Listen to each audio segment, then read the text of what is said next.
पुर्तगाल golden visa Europe के मकबूल तरीन golden visas programmes में से था, बल्कि रेजिडेंसी बाय इन्वेस्टमेंट प्रोग्राम्स में ये एक लीडिंग प्रोग्राम था जिसने सबसे ज़्यादा अट्रैक्ट किया इन्वेस्टर्स को दुनिया भर से।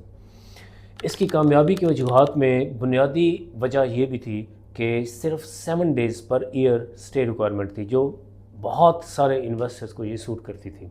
लेकिन मसला उस वक्त हुआ जब सेफ जो रेलिवेंट गवर्नमेंट इंस्टीट्यूशन था वो इन्वेस्टर्स को टाइमली रिजल्ट्स देने में नाकाम रहा, और कुछ सूरतों में 4 साल 5 साल तक गोल्डन वीज़ा इन्वेस्टर्स की वीज़ा एप्लीकेशंस ही डिसाइड नहीं हुई। उसकी वजह से ज़ाहिर है बड़ा एक नुकसान हुआ। उस नुकसान में इन्वेस्टर्स फ्रस्ट्रेट हुए।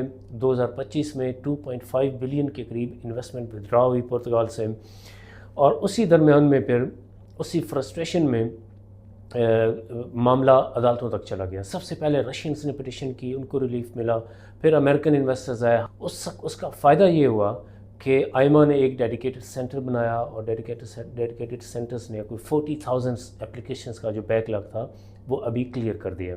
अभी रिसेंटली ये एक एग्जांपल है कि 3 महीनों के अंदर आइमा इस काबिल हो चुकी है कि गोल्डन वीज़ा एप्लीकेशंस पे डिसीजंस, अगर ये मोमेंटम कायम रहता है, ये प्रैक्टिस कंटिन्यू करता है आइमा, तो ये दुनिया में फास्टेस्ट प्रोसेसिंग होगी गोल्डन वीज़ास की इंडस्ट्री में।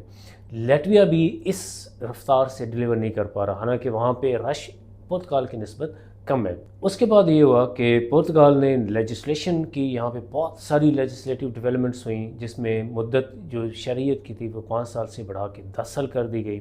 दूसरा अलमिया ये था कि रिट्रोस्पेक्टिव इफ़ेक्ट उसका जो एप्लीकेशन ऑफ लॉ थी वो कर दी गई।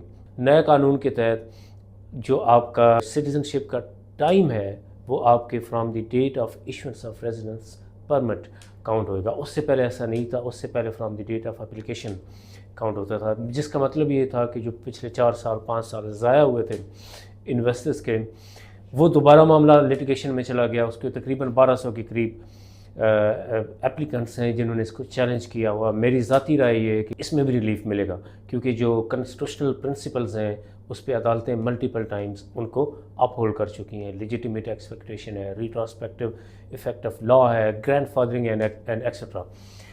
तो अभी मैं समझता हूँ कि पुर्तगाल गोल्डन वीज़ा दोबारा से मशहूर और मकबूल तरीन प्रोग्राम इसलिए बनने जा रहा है कि अगर आप ग्रीस को देखें, इसके जो कंपेटिटिव प्रोग्राम्स हैं, लग्जमबर्ग को देखें और माल्टा को देखें, तो वहाँ अगर आपने शरीयत लेनी हो तो आपको ग्रीस में आपको रहना पड़ेगा, वहाँ पे रिहाइश अख्तियार करनी होगी। लैटविया में शरीयत लेने के लिए वहाँ पे रिहाइश अख्तियार करनी होगी। माल्टा चूँकि PR देता है और 5 साल बाद शरीयत भी ऑफ़र करता है, लेकिन आप सब जानते हैं कि माल्टा में शरीयत नहीं मिलती जब तक आप वहाँ जाके इंटीग्रेट नहीं करते, तो वो भी प्रोसेस भी जाके 8 से 12 साल का है। उसके लिए भी इंटीग्रेशन ज़रूरी है।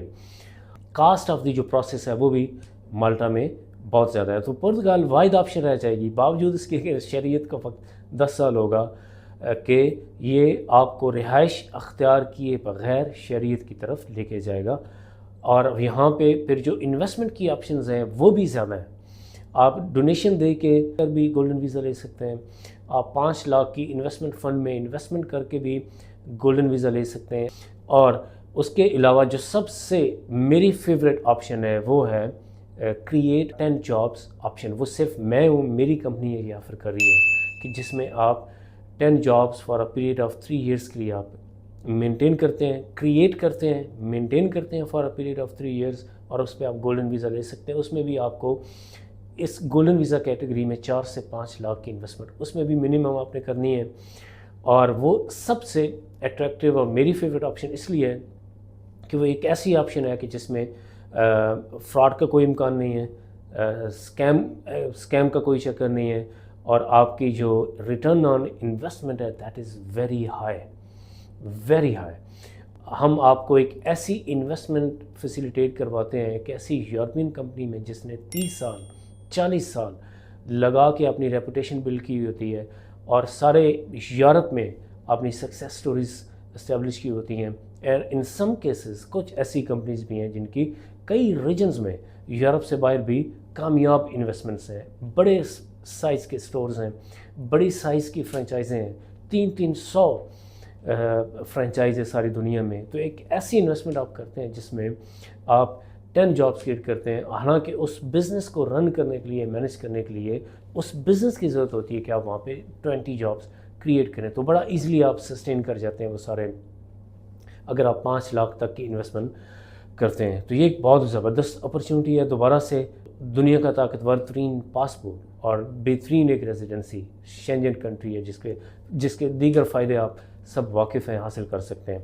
تو اس کے لیے ہمارے لسبن آفس، میں اس مہینے میں لسبن آفس میں ہوں، اگست میں ترکیے میں استنبول آفس میں ہوں، پاکستان میں اسلام آباد آفس، لاہور آفس. آپ ان آفسز سے رابطہ کر کے اپنی اپلیکیشنز سبمٹ کروا سکتے ہیں. بہت شکریہ جی.